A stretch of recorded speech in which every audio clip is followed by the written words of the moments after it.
Hey, any of you guys want to hear a joke? Go Sure. on. Okay, what do the five fingers say to the face? What did the five fingers say? Is this an Oscar joke? Slap. Yeah. Anyway, I don't have any lines from Die Hard 3 that I can use except yippee motherfucker. That's but Die Hard 1. That's a good. He says yippee motherfucker in this one too. I don't remember. It's his catchphrase. Welcome to It's Always Sunny in Hollywood. We're gonna Yeah, jump welcome into to some Always entertainment Sunny. news. Hi. Let's just peel the band-aid off the Will Smith thing. Yes. Also, our names are Red, Patrick, and Lugia. I'm not going to tell you which one of us is which. Why don't you just figure it out? Fuck you. It's a riddle. It's a riddle, like Simon Yes. says. Okay, Figure out so the riddle and call us back in 30 minutes. so Yes. last week we were talking about Oscar controversy, but this was hours before the Oscars actually happened, and before the iconic Will Smith moment. Yeah. So, big thing that happened. Quite possibly the funniest moment to ever happen in Oscar history. Chris Rock made a joke about Will Smith's wife. So Will Smith went up on stage, slapped him in the face, and then 10 minutes later he won an Oscar. And I really don't want to make a joke, but let's just say his life got turned upside down. Mm.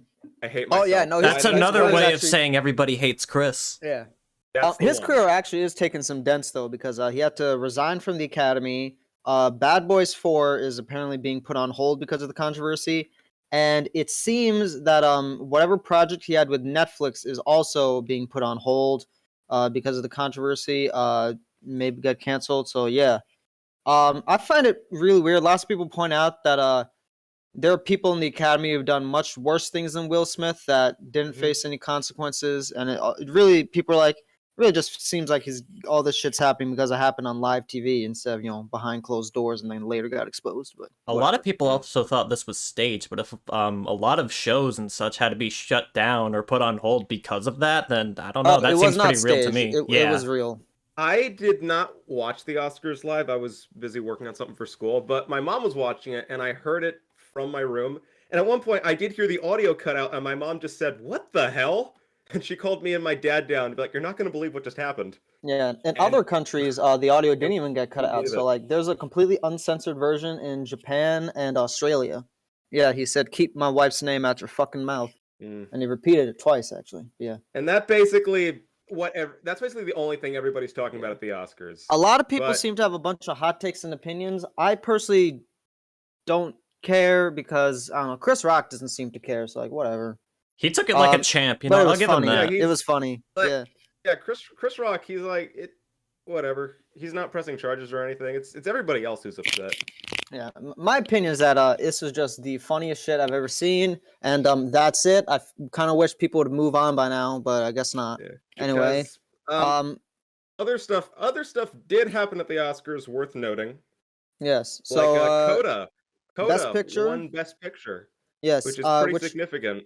yeah, but it's also interesting because it's one of those movies that like nobody was saying anything bad about, but no one was also talking about it. It wasn't like anyone's real pick for winner, but I it's interesting thought, that it won. I thought Power of the Dog would win because that like That seems won to be the gold- front runner, yeah. Yeah, I was that's the expecting front runner. that or West Side Story to win, just because West Side Story is like it's this great Spielberg. It feels like a very Hollywood movie. It feels like something Hollywood would like, and Yeah. Spielberg and might be one of his last great movies. I was most surprised to find that Dune won the most awards for the night. That didn't Yeah. surprise me 6. because most of those awards were technical. So obviously, I don't know. I haven't seen Dune for myself, but I knew it would win like a few awards, but I was not expecting it to walk away with 6 more Well, than any other movie. Yeah, I'm gonna be Dune was honest. I my- did not see a lot of movies this past year, or at least not a lot of new ones. Dune was my second favorite of the nominees after West Side Story, and well, I guess like the top three the three I wanted to win were West Side Story, Dune, or Drive My Car. Those are my three picks, and yeah, some of them won. Anyway, Billie Eilish got an EGOT. No, not an EGOT. She won the Grammy. She won the No Oscar Time to Die, Best for Original No Song. Time to Die.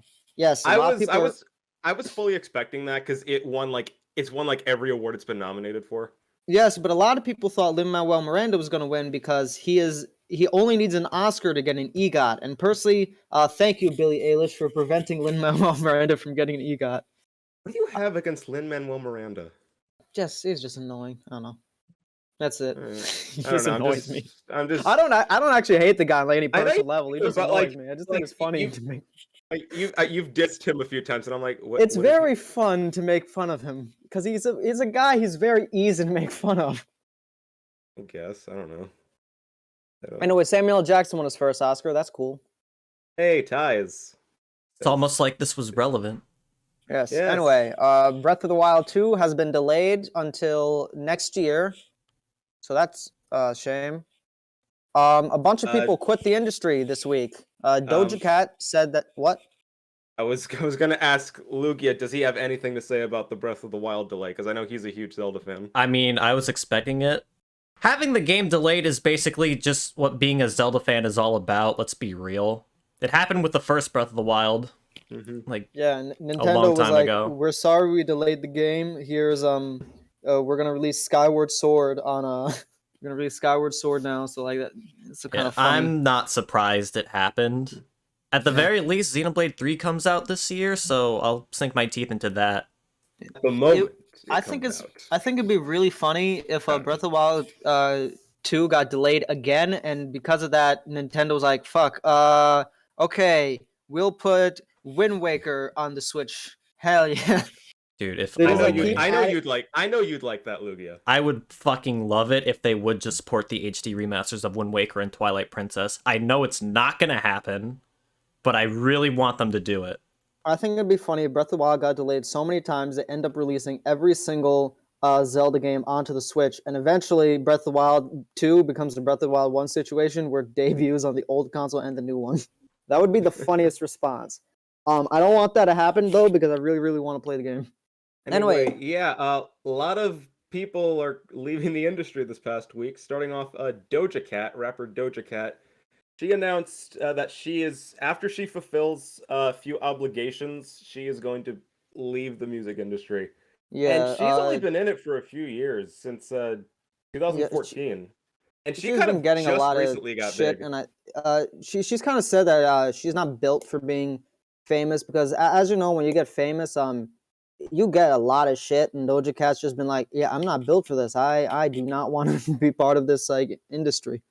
I think that's fair. And I think my heart goes out to her, sympathetic, big fan of her, like her music, but yeah, that's perfectly reasonable. Wish her the best. This might surprise you she's guys. not a rapper though, by the way. She's just a singer. Oops. But yeah. My apologies, but this might surprise you guys.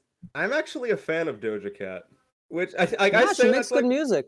I said to my friends, they're like, "Really? Like, if you know me, you'd think like I wouldn't, but nah, she makes good stuff." I've known you for 10 plus years, and yeah, I do agree. I would not expect you to listen to that kind of music, but hey, the more you know. That doesn't surprise me. Considering her music. like lyrical content, like yeah, you wouldn't expect that, but that shit slaps. I mean, her first big song was "Bitch I'm a Cow," and I don't know, man. That sounds like something we would have been listening to in middle school, quite frankly. But yeah, first song I heard from her was "Juicy."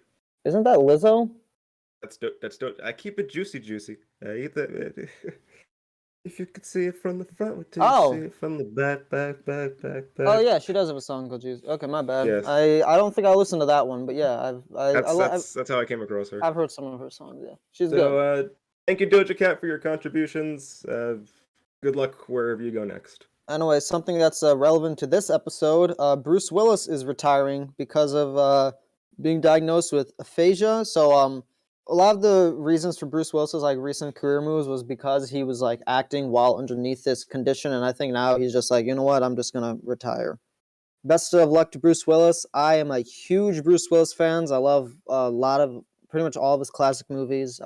One of my favorite actors, but yeah, good luck, Bruce Willis.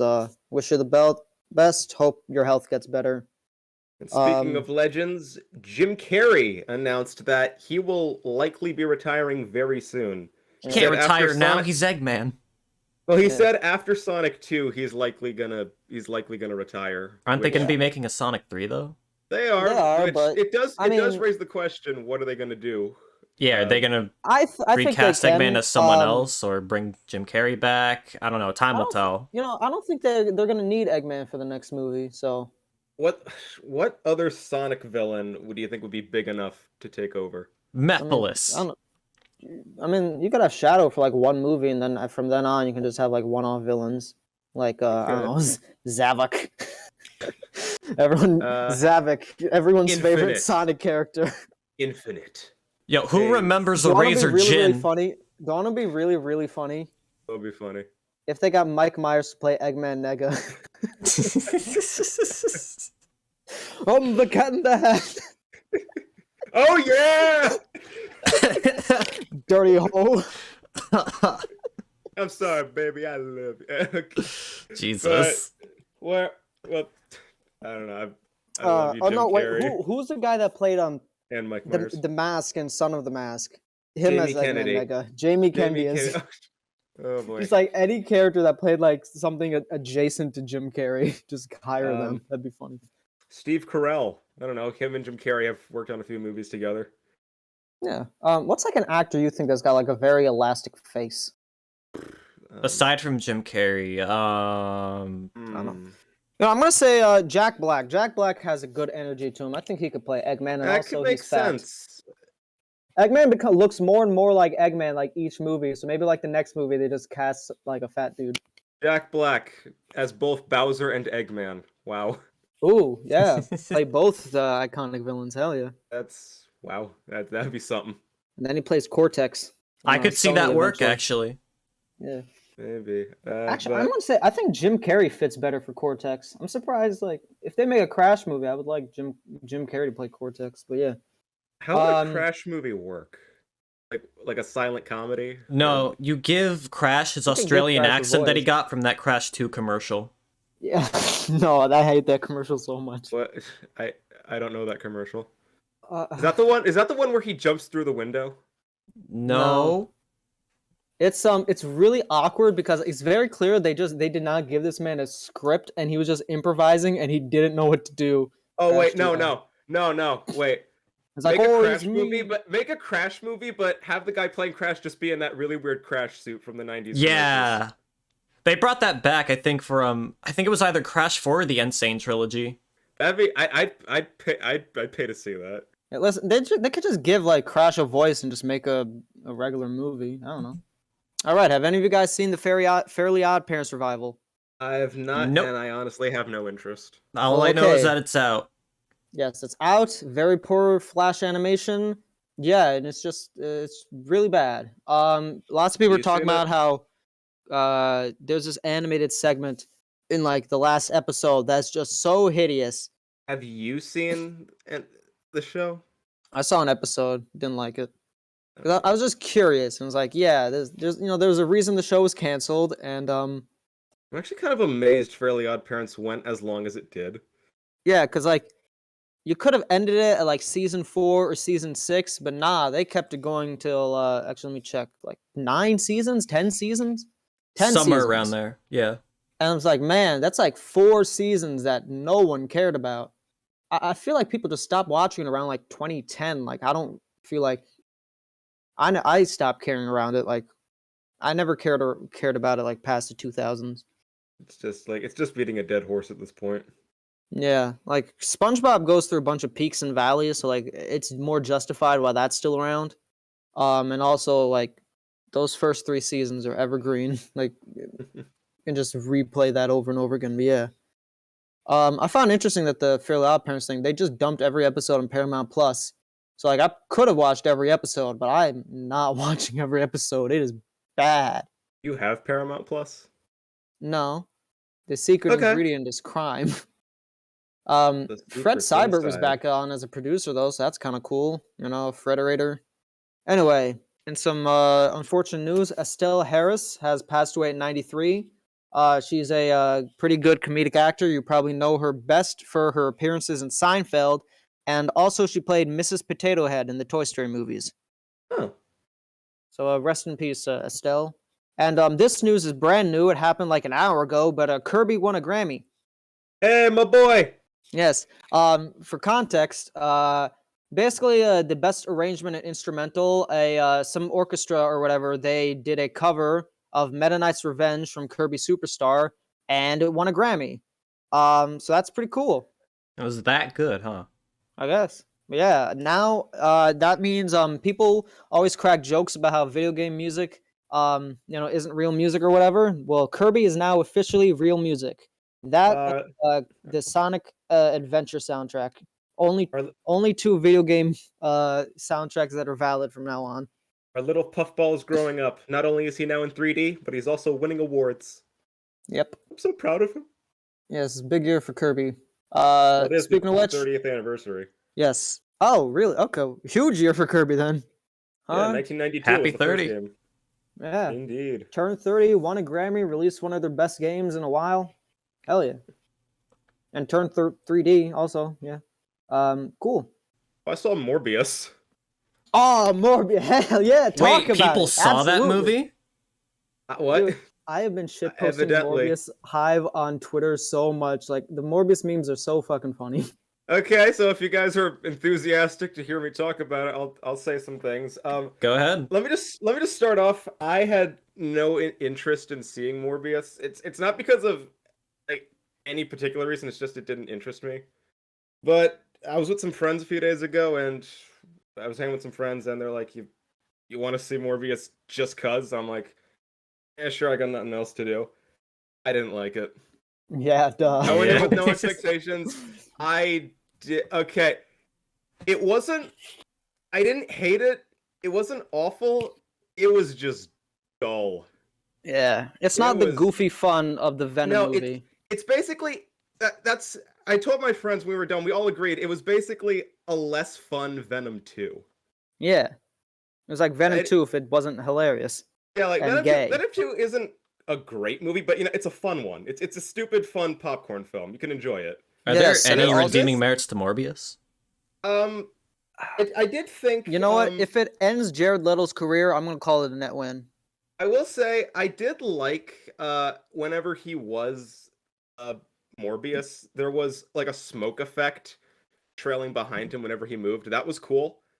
Okay. CGI overall though was not that good, but at the same time I can't really tell because the action scenes were a blurry mess.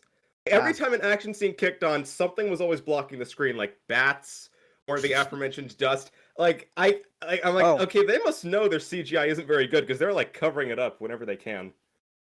Oh, one thing I find funny is some person found out that Hans Zimmer reused one of his tracks from The Dark Knight in Morbius. So I'm just thinking that they went to Hans Zimmer and was like, "Hey, we're making a movie about a Batman superhero," and they're like, "Fuck, okay, just use my old tracks." Like, what the hell? Which I think is kind of funny. And when we left the theater, basically everybody was talking shit. I don't hate it. I didn't like it. Morbius. It's not aggressively dull. There were some cool moments, but it was mostly dull. It's out. Morbius finally released. We're probably gonna forget about it, like because Sonic 2 comes out next week. I find Or it this hilarious week, though that depending on like whenever this episode goes up. Morbius sweep has been trending on Twitter for multiple days because people have just been shit posting so hard about how nobody wants to see Morbius. Everyone's just like ironically posting jokes that Morbius is gonna make $1 trillion, but like it's all a giant prank and it's hilarious to me. Yeah, just don't bother. Yeah. Okay. Now time to talk about a much better action movie. So Mhm. Die Hard with a Vengeance, also known as Die Hard 3, is a 1995 American action movie directed by John McTiernan. This one is significant because John McTiernan is the director of the original Die Hard, but did not direct any other of the sequels, including Die Hard 2. So this is what many people sort of consider to be the only legitimate follow-up to Die Hard 1, especially because its plot is much more directly connected to Die Hard 1, which we'll get into a bit later. But, Question. yeah. Does this Yes. movie have any connections to Die Hard 2? Nope. Okay. So Yeah. the cast of Die- characters is completely different in 2. Yep. Okay. Die Hard 2 is basically just the plot of Die Hard 1, but in an airport. That's it. Yeah, it's a fine movie, Die Hard 2, but there's like nothing special about it. When you just watch it, it's like, okay, that was fun. I'm just gonna watch Die Hard 1 again. Like it's okay. I don't know. But yeah. I find interesting is that initially this movie, because this movie has a very long and interesting production history. Like initially they just wanted to do Die Hard, but it takes place on a boat. But they, obviously didn't go with that. But yeah, there was like a bunch of different scripts. Eventually, a lot of these scripts actually ended up getting reworked into like other movies. Like I believe that script got turned into Under Siege, that Steven Seagal movie. And then like there was a rumor about how it was used for Speed 2 cruise control and a lot of other things.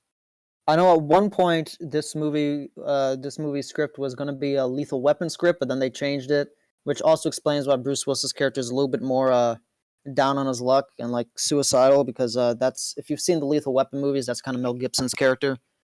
So this movie was basically everything until they decided, Die Hard.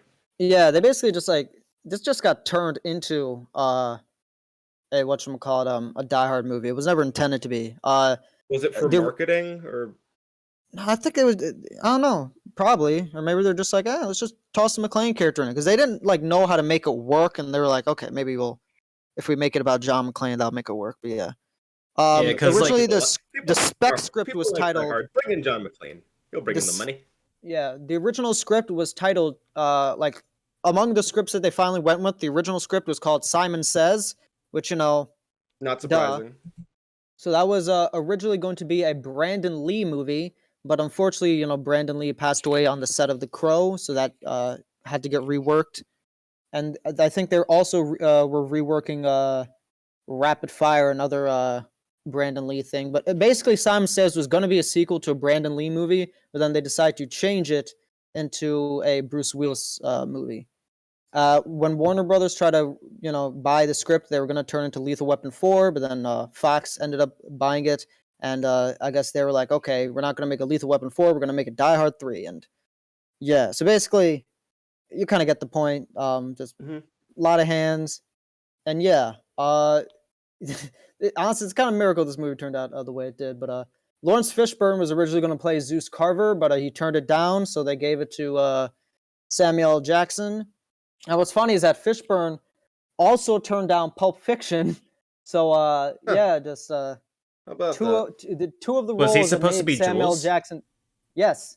Wow. Both were taken by Samuel L. Jackson. It's kind of hilarious that the two movies that made Samuel L. Jackson like a superstar are the two movies Lawrence Fishburne rejected. Was he So being it's like, generous, or did he just make the wrong decision? Lawrence Fishburne, I think, wanted more money for this movie, which is why he turned it down. I don't know why he turned down Pulp Fiction. Have they ever been, the two of them, in a movie together? I believe they were in. It looks like they were in a movie called School Days by Spike Lee. They were both in that. Although that was, I believe Samuel L. Jackson probably had a much smaller role in that. And they're also in this. They're also in like a couple documentaries together. But yeah, that's really it. All right. And also, Bruce Willis appeared in Pulp Fiction too, so that's also kind of funny. Yeah. Actually, Yeah. think about it. Oh yeah. Yeah, actually, so the reason, whatchamacallit, Samuel L. Jackson got the role is because Pulp Fiction obviously made him like a star. So basically, Pulp Fiction premiered at Cannes Festival while the Fishburne pay negotiations were happening. So basically, one of the producers saw Pulp Fiction and was like, "Fuck it, let's just get him." Yeah, and basically, because Willis was also, at the movie premiere, Willis was like, "Yeah, sure, whatever. Why not get him?" Get him back as John McClane, basically Tarantino and McClane were like, it was a lot of things that happened. Yeah, I know that Fishburne did eventually actually file a lawsuit against the company because they reneged on a verbal agreement. But yeah. So what is the plot of Die Hard 3 with a Vengeance? Die Hardest. Die Hard 3 with a Vengeance, unlike the previous Die Hard movies, does not take place on Christmas. No, it's the middle of summer in New York City. Basically, terrorist attack goes on, and a terrorist going by the name of Simon claims responsibility, and he basically demands for John McClane. And then he puts John McClane through this test that's, supposed to get him killed. And then Samuel Jackson saves him. So now Simon's like, all right, I'm going to make you do a bunch of like these tasks to like prevent this terrorist thing. And the whole movie is basically them solving these things. And then eventually you find out that all these terrorist attacks are, while it's also revenge, the character is also using it as an excuse to steal a bunch of money. Revenge for what? Yes. So here's the big spoiler alert, and also the connection to Die Hard 1. The villain of this movie is Hans Gruber's brother, Simon Gruber. Dun dun dun! Which they reveal about like 40 minutes in. Yeah. So and also like his brother, while because I also think it's funny that like all these terrorist attacks was like a front for a robbery, because in the first movie Hans Gruber's pretends to be a terrorist as a front for a robbery. So I'm like, okay, wow. Yeah, I guess brothers think alike. Although this one, like, it actually was like personal revenge. So there's, I guess, a little bit more involvement between the two villains actually than the first movie. But yeah, one thing I do want to mention is that there are actually 3 endings to this movie. 3, really? Okay, which ending did we see? We Just all as if we're on saw the the same boat. theatrical movie, because the other two the other 2 endings are not like an alternate cut. So let me just explain. So the ending that was released in theaters and everyone likely has seen was the ending where, you know, his McClane like shoots down the helicopter, like that kind of stuff in Canada. Yeah, that was the one. Yeah. The alternate ending, which was the original planned ending that got changed because test audience didn't like it, was Simon got away with it, and basically conned all of his other partners out of it, and McClane, who McClane got blamed for some Simon stuff, lost his job. So basically, Simon wins. He defeats McClane.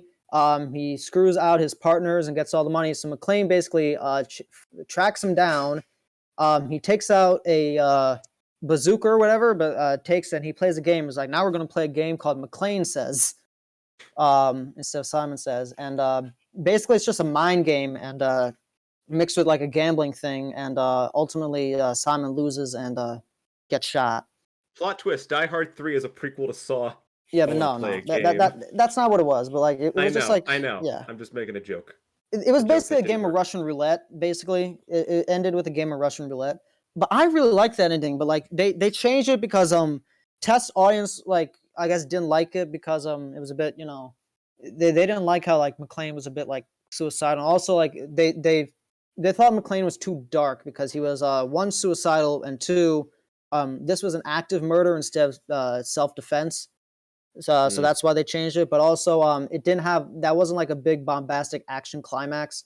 So the studio was like, all right, let's cut that and then put in this climax. But personally, I think this ending is actually way more interesting.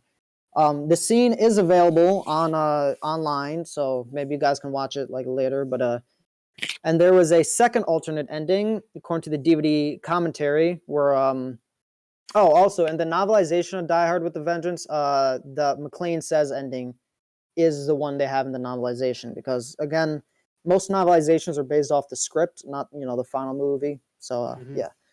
But Makes anyway, sense. according to DVD commentary, a second alternative ending had McClane and Carver float back to shore on a makeshift raft after the explosion, and then Carver's like, "Damn, shame the bad guys are getting away." But McClane tells him not to be sure, and that's when it's revealed that the terrorists find the briefcase bomb that was in the park, and then Simon, as like a dark comic line, says, "Does anybody have a 4-gallon jug?" before the it blows up.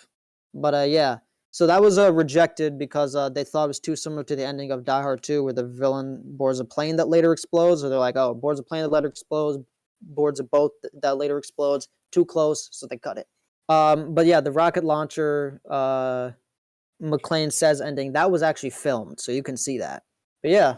So anyway, what did you guys think of the movie? I guess I'll start. I'll be honest. Prior to this, I had actually never seen the first Die Hard before, so I decided to watch that before going into this because Okay, let's talk about the first Die Hard then. finally Yes. gave me an excuse. Actually, I was just gonna No, go on, just go on. I was just gonna say this gave me an excuse to watch the first Die Hard. I thought it was great. Yeah, Die Hard 1 is one I of think my it favorite holds action up movies exceptionally of all well. time. Die Hard 1 is like one of the very few action movies I would give a 10 out of 10 to. It's one of my favorites ever.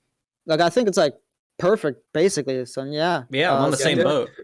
Definitely one I'm adding to my Christmas catalog. Yeah, Christmas, hell yeah. But I know, it's a whole discussion. Is Die Hard a Christmas? Who cares? Who cares? Watch it when you want. Yes, it is, Yeah. dumbass. Yeah, I have a theory that Tarantino hired Bruce Willis for Pulp Fiction because of Die Hard. You know why? Because it was barefoot the whole movie. I'm sorry. Oh my. The joke is too easy. Sorry. Okay. All right. Okay. Well, at least it's not another Will Smith joke. Yeah, this gave me an excuse to watch the first Die Hard. Thought it was great. I didn't watch the second one because you said it has no relevancy to 3. When it comes to Die Hard 3, Die Hard with a Vengeance, I also thought this was a great time. I enjoyed Not as it good as the first. a little less than the first, but I still had a blast. Yeah, I agree. Not as good as the first, but it is way better than it has any right to be. I mean, whoever thought that the third sequel to an action movie is like great? That You like mean the never happens. second sequel? You know what I meant. I know. Like the third movie. The third installment. The third installment is never one of the best ones. In any franchise, really. Yeah. Not just movie-wise. Yeah. Yeah. Like even Mission Impossible. Like Mission Impossible 4, that was the great one. Fast and Furious 5 was the great one. The third ones of those series, no one really cares about. Hit or miss with third installments. Yeah. So the action, really great, obviously. Oh yeah, what did you think, Lugia? Yeah, I pretty much agree with what you guys had to say. It is unfortunate that this being the third movie, it does have some snags, especially when comparing it to its technically older brother, the first movie. I still think, like, if you are going to make a sequel to Die Hard, you have some pretty massive shoes to fill. I'd say it's still exceptionally well made. See, what I really like about it is, so I know you guys haven't seen Die Hard 2, but Die Hard 2 is basically just a carbon copy of Die Hard 1. They just changed the setting. What I really appreciate about this is that this movie is completely different, but it still has what I like about Die Hard. Being, the chemistry with the villain, they keep talking throughout. Bruce Willis's character, John McClane, is great. I think the developmental the history of action this and movie tension has is something to really do with that, because this doesn't really feel like a Die Hard movie. Yeah. It doesn't feel like a Die Hard movie, but they still write McClane like they wrote him in the first Die Hard. Yeah. So and that's really what makes it work. John McClane is just a great, fun character. It's like I don't know, what do they say? I remember some writers of like The Simpsons mentioned that after a while, writing The Simpsons became easy because you could just take these characters and put them in any setting and it works. So yeah, why not just put John McClane into a buddy cop scenario? It'd be fun. And I like how they did try to retain the villain element of Die Hard, though, with them talking throughout and them having that personal connection and them secretly robbing a bank. Like, I felt like that part was that the villain felt the most in line with Die Hard. Actually, can we talk about the chemistry between Zeus and McClane for a second? Yeah. I'm surprised you couldn't think of anything for the intro, because there are so many great lines in this movie. Oh, yeah. No, their banter is great, but, like, it's also...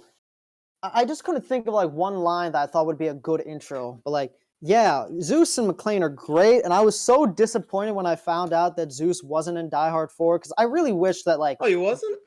Zeus is only in this movie. And I'm like, man, I wish Zeus became like a regular in this series and it just became a buddy cop thing. Because he is so good.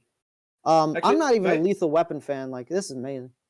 Actually, my favorite scene in the entire movie was the whole taxi subway thing. That is like the closest we'll ever get to a crazy taxi movie. That whole thing was perfect. Like how the subway scene, the first time I saw this movie, was like, and then I realized The Incredibles just straight up parodied that scene. Yeah, I know. I noticed Really? that too when he's going to pick up the phone. Yeah, when he picks up the phone, that's the "I just need a glass of water" scene from The Incredibles. It's the same scene. And what's funny is that I actually looked at the cop's face and I realized that, and then I looked up the Incredibles clip. They modeled the cop in The Incredibles to look like the cop in that scene too. And I was like, oh, it really is a reference. Oh my god. I was like, that's hilarious. But yeah, no, that taxi scene was just nonstop thrill. I loved it. Yeah. One of my favorite scenes was the elevator scene, because I thought that was really clever. He gets in the elevator, then he looks at the badge. He starts getting suspicious, looks at the badge, and then he asks the lottery number thing, because earlier he mentioned that every single police uses their badge number for the lottery tickets. And since they don't have it, he was like, all right, here, let me pull up my tickets. And then he starts shooting them in. It becomes like, it's one of the best elevator fight scenes I've seen. Like, it was great. love the tension, like how everything played out. That one's my personal favorite scene. What about you, Lugia? You have a favorite scene? I haven't really thought about a personal favorite scene of mine. If I want to be different, I guess the tunnel that stuck out to me a lot, especially with the flood. That was a good source of tension. Yeah, yeah. If I really liked when they drove a car through Central Park. That was fun. Yes, Yeah. that was the taxi thing. Yeah. There's a great exchange there. Oh no, the bomb at the fountain. That one was my favorite scene. Yeah, that was such a good scene. The thing is, when that jug puzzle, when I first saw it, I was like, I don't get it, but now I get it. There are two possible answers to solve the jug puzzle. Do you want me to say them? Go ahead. It's very simple. Okay. Yeah, sure. Yeah. So for the audience that hasn't seen the movie, the puzzle basically is there's a $3 jug, there's a 3-gallon jug, and there's a 5-gallon jug. You need to put a total of 4 gallons onto a scale, otherwise they blow up. So basically, the way to solve it is that you fill up there are two ways to solve it. So in the movie, what they did is that they filled up the 5-gallon jug, then they poured out the 3-gallon jug.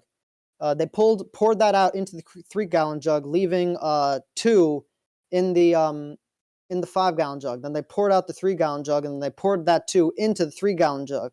So now there's 0 in the 5-gallon jug, and there is 2 in the 3-gallon jug.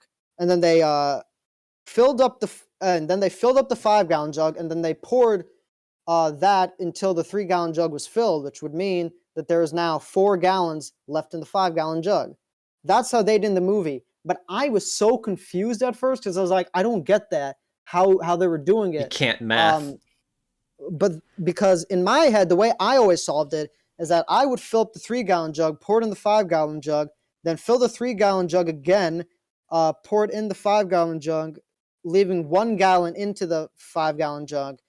And then I pour out the 5-gallon jug, pour that 1-gallon jug, and then I pour the 3-gallon jug again and pour it into the 5-gallon jug, which has 1 gallon now, and that's 4 gallons. Their answer is actually more efficient than mine. So you bested me, Die Hard 3, but I will have my revenge. I am not good at math. I wouldn't have been able to figure this out. Yeah, I definitely would have died at that first puzzle on the phone because he said the numbers so fast I did not hear the question, and I was like, wait, the phone number one. Yes, yeah, the cats, kittens, bags, wives. Yep, yeah, that one. I didn't fully, I couldn't remember the question. Initially, I got the answer that I went back to listen to it, and then I paused the movie to see if I could figure it out. Initially, I got the number that Zeus thought it was, but then he's like, no, wait, it's a trick. So actually, that's a compliment I'll give. A lot of these like mystery and puzzle movies, there's always some bullshit. I like how in this one, all the puzzles are actually solvable. It actually makes sense. Like everything makes sense, and the stress and time they're under all makes sense. So I was like, yeah, this was a very good setup for the movie. Fun. It was fun. Yeah. I thought this was how they would do it the entire movie, but it's only it's more or less just for the first half. Yeah. Yeah, but I think that's cool to fair, see. It's all just to buy time for the bank heist. Yeah. Yeah. But I thought that was captivating. It didn't overstay its welcome. I think it was a good source of tension. Yeah, and I also thought it was kind of clever how if you pay attention to the streets in the movie, and I noticed this on my second go around, but if you pay attention to streets on the movie, they set up the bank robbery actually by having a lot of these garbage trucks and like a lot of the things they used in the heist. You can actually see it throughout like in the streets in the movie, and I was like, oh, that's smart. So like for a movie that was like went through so many rewrites and production issues, like when they actually like got everything working, it was pretty tight overall. I have a question. Yes. Throughout the movie, McClane says he has a hangover, yet he drives a taxi flawlessly through New York City traffic, and he fills out the jug puzzle so easily. Well, a hangover is just a headache. I know, but like throughout the movie, he's like, I have a really bad hangover. I'm like, you are more than capable of everything. No, it's just a coping mechanism for the shit he has to go through. I don't know. Yeah. I myself have never. I find it funny though when he when he was about to die, he asked for some Advil and they actually tossed it to him. Keep the bottle. I was like, "Do you have some aspirin?" Sure. Sure. Yeah, lucky day. And although this although this isn't set during Christmas like the previous two films, they do mention Christmas quite a few times through Yes, references. Like, there's and the one guy on the monitor, 6 booby traps, 4 dead ends, Yep. and a partridge in a pear tree. yeah. And Also, I when he's do want to tricking the mention. guards, did you guys see Santa back there? Yeah, I do want to mention one thing. In the alternate ending, it takes place in Christmas. So release the a cut of the movie with the alternate ending, and then we'll officially call that the Christmas. It'll Christmas officially be cut. part of the Christmas one. Release the call it Christmas cut. Release the Christmas cut, because Die Hard 1 and 2 were both Christmas movies, and then you suddenly make it a summer blockbuster. What I the don't hell? know. Christmas in July. They don't say if they're in July or no, they're not in July. They're most likely in June because the kids are still in school. Actually, there's one thing that I noticed. You Yes. guys probably didn't, but I did. Kevin Chamberlain is in this movie. Yes. Where is Kevin he? Chamberlain, he is Charlie, the guy who's working with the wires. Ah. Oh, cool. that guy. You might know him either as Bertram from the TV show Jessie, No, or you might also know him. He was Horton in the original production of Seussical. Ah, Oh. cool. Yeah, but Um, here's what's he appeared on screen, and I'm like, oh, it's cool, he's here. But he's not the only Broadway actor here. Cool. One of the villains, Matthias Targo, he's played by Nick Wyman, who's also a Broadway actor. Not only a Oh. Broadway actor, he was a president of the Actors Equity Association for a few years. Oh, cool. The camera Yeah, that surprised me was Elvis Duran. I didn't expect him to show up, but yeah, cool. No, but no, I recognize Nick Wyman. He was in the Broadway version of Catch Me If You Can. That was made into a musical. I don't know if you guys knew that. Did you guys know Catch Me If You Can was made into a musical? I did not know that was made into a musical. I think I did. I just haven't seen the movie. Well, it was, and he played Roger Strong in the Broadway show. So That's I was pretty I was not expecting two Broadway actors to appear in Die Hard 3. Yeah, well, that's pretty cool though. Actually, quick There was a- question. Yes. When did this movie come out? 1995. Okay, because the line "I'm gonna marry Donald Trump" has completely different context nowadays. I also found it funny they had a Hillary Clinton joke in the movie too. Yep, they had that Yeah. too. So they had a Trump and Hillary joke 20 years before it would become the funniest thing ever. Speaking of which, something I noticed between watching this movie and the original Die Hard back to back, there is no way you could make these movies nowadays because there is so much imagery. You know, the first Die Hard, there's an explosion on top of a building. In this one, like not too long after they established the World Trade Center, they show people running through a cloud of smoke. Yeah. And also you said in Yeah. Die Hard 2 a plane explodes. Oh yeah, Jesus, this is like the 9/11 Yeah, series. I'm like you could not like these movies could not be made today. Like, This dear whole God. trilogy, Jesus Christ. I didn't think about that for a second. I No, was like- thinking this one you couldn't make today because and like also True Lies because True Lies had some 9/11 things too. But yeah, Jesus. But Um, oof. I also think Again, that one that's thing you not the couldn't fault ha- of the movie. Yeah. This was made years before. I also think something that couldn't be done today is the fact that John McClane at one point John McClane's like a white cop and he tells Zeus, a working class black man that's distrustful of police, that he's the real racist for being distrustful of police. And I'm like, man, that line did not age well. Like, the Die Hard series did not age well. Yeah, they got a couple of racist jokes in this movie. Yeah. Yeah. Two men of completely different races, ideologies, and visions were for the world have the exact same M-shaped receding hairline, though, and I think that's really What funny. is this, Rush Hour? Rush Hour ended racism. Do we want to go over the less good stuff? Yes. Okay. Alright. So besides the corny race thing, I think this movie was like too long, like 20 minutes too long. Yes, I agree. I think the bank heist scene overstayed its welcome. Yeah, they need to cut like 15, 20 minutes out. And like, yeah. For me, after McClane was shot out of the pipes, that's kind of where I kind of clocked out. I'm like, okay, I've had my fun. Can we wrap this up? Yeah, yeah. the preceding boat scene didn't help either. I felt like that was also a little long too. I get it's supposed to be like the climax of the film because this is where they're confronting Simon, but it's just like, all right, we kind of get it now. So yeah, it was just a bit too long. If they maybe just cut out 15 minutes, then it would have been a lot better. But overall, this is one of the best action movie sequels I've ever seen. I highly recommend it to people that only saw the first Die Hard and never checked out the sequels because they just assumed they were going to be bad. Die Hard 3 is pretty good, and because it's called Die Hard with a Vengeance, you can just pretend it's the second movie and that there's nothing else. I also feel it's worth mentioning this movie, while violent, it doesn't feel as violent, or at least not as frequently violent as the first one. Yes. Except that one elevator scene because there is a lot of blood in that scene. The cop getting his neck slit, and also the henchman on the boat getting sliced in half. Oh yeah, from the cable. That's a blink and you miss it, but like you can see the guy clearly get cut for a in split half. second. Yep, he's just a torso now. Yeah, there isn't a ton of blood, but the few scenes where they do have it, they're like, god damn, they really used that blood budget. Yeah. But yeah, I'd give it like an 8 out of 10. But I bump it to a 9 out of 10 with the alternate ending because I really do like that alternate ending. And yeah, that's my final score.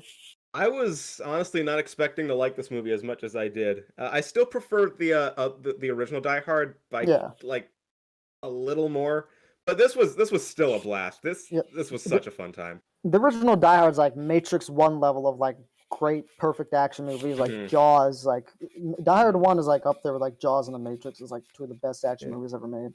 But I was surprised this is good. Pretty close. This was an admirable attempt to be a sequel to one of the greatest action movies of all time. I would also give this an 8 out of 10. Again, it had a lot of massive shoes to fill, but I think it was a valiant effort.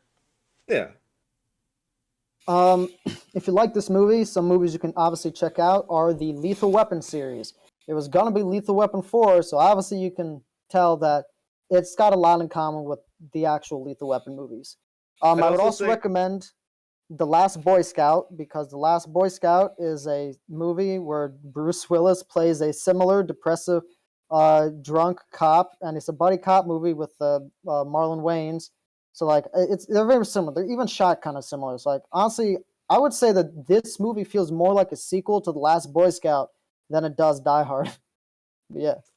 For me, I'd say watch the first Speed because that also has high stakes thrills. It's nonstop. Yeah, this movie we didn't mention that. This movie is like nonstop. This is a thrill ride. Yeah, like within the first minute, like it's like peaceful New York, and then boom, and it just. Yeah. I think I did mention that one of the original drafts of the script became Speed 2, so I guess lots of people see connections between Speed and the Die Hard series. Actually, I really like Speed 2. I know I'm in a minority, but... I've only seen Speed 1. Listen, I'm fine with you liking Speed 2, but you gotta admit, the fact that it's called Speed 2 Cruise Control, that is stupid. I don't. Well, I fully intend to get to both Speed movies at some point.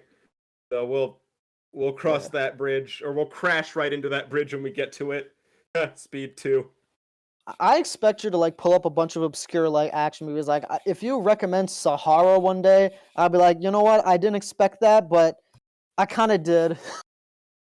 I got some tricks up my sleeve, but not just yet because it is Lugia's turn to pick the movie. Yes. All right. What do you got? Okay, so I was thinking about doing like a decently good movie, but I've also been neglecting a certain someone for a very long time now, and I think it's about time that we give him the spotlight. So, are we finally going Breen? We are going Neil Breen with Fateful Findings. Let's go. Hell yeah, I've been waiting for this day for so long. Oh boy. How many Neil Breen movies have you seen? I've only seen 2. I've seen Fateful Findings and I Am Here Now. Cool. This is going to be my first Breen movie, actually. Yeah, same here. I've only heard stories of him through you, Lugia. Yes, he is Tommy Wiseau if Tommy Wiseau never lost his groove. And is still making movies to this day. So hell yeah, Fateful Findings. What genre would you say this movie is? Sci-fi? Action? I don't know. Romance? Drama? Really? That's a stretch. I'm gonna be real. You cannot define a Neil Breen movie. You can only call it Breen. Add a new column to the thing that just says Breen. I don't have an ending, so yippee ki yay, motherfucker, and goodbye.